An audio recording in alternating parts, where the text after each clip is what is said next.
In the early 2000s, a gold rush for Mexican fast casual was in motion. McDonald's owned 90% of Chipotle, Jack in the Box owned Qdoba, and Wendy's owned Baja Fresh, the undisputed leader in the category.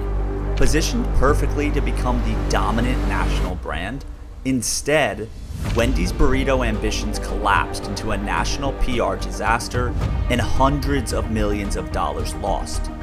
This is how Wendy's missed their chance to build the original Chipotle.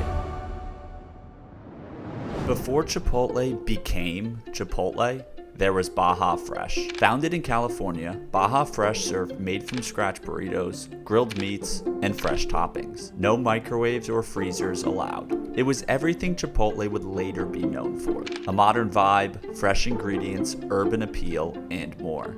And in 2002, Baja Fresh had 170 locations with an average revenue of $1.5 million. Better than many chains today, and far above Chipotle's $1 million at the time. They were truly the crown jewel of Mexican fast casual. So Wendy's bought them in an all-cash deal for $275 million in 2002. A hefty price, but one that was praised by industry analysts as there was plenty of growth ahead. All Wendy's had to do was not screw it up. Wendy's was aggressive from day one. Their goal was to scale Baja Fresh fast, using Wendy's capital and systems behind it. And within just 2 years, Baja Fresh had 300 stores. Wendy's CEO claimed they'd be at 700 in just a few more years. Everything looked like it was going to plan, until it wasn't. Wendy's had left the original Baja Fresh team in charge. But besides capital, they didn't give them much else. And Baja Fresh's team was under pressure to blitzscale this brand. They grew fast, but not intelligently, and franchisees paid the price. New locations opened in markets they didn't belong in, or poor sites were picked in the markets they should have thrived in. The $1.5 million in average revenue they were sold on didn't materialize by any stretch, nor did profits. Growth stopped, and lawsuits from franchisees started coming in, including one from NFL star Tony Gonzalez, who was part of a group that sued Wendy's, claiming they were misled financially on Baja Fresh. By the end of 2004, Wendy's was losing millions per year on Baja Fresh.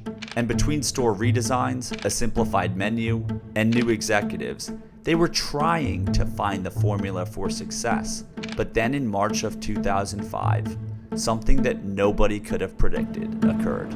Now we turn to the story everybody is talking about, the finger in the Wendy's chili. The case is now like something out of a CSI. This discovery about your chili. Well, as I was eating my chili. That's Ana Ayala, a woman who claimed to have found a decapitated human finger in her chili at a Wendy's in San Jose.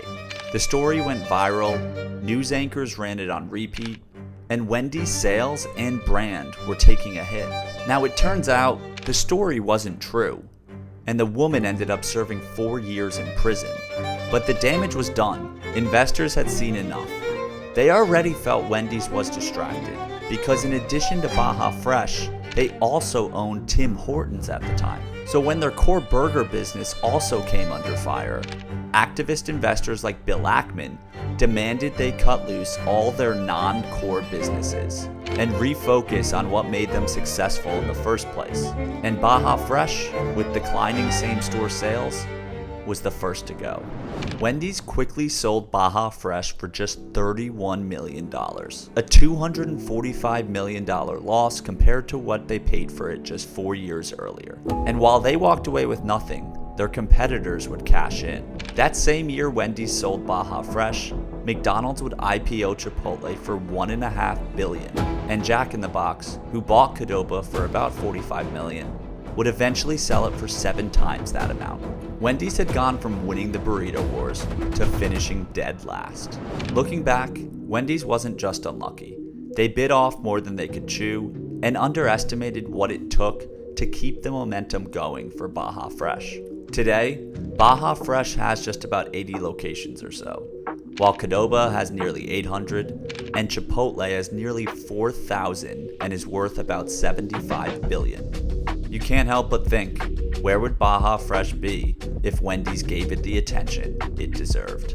If you like this video, subscribe for more like it. And if you're interested in franchise ownership, please get in touch via our website.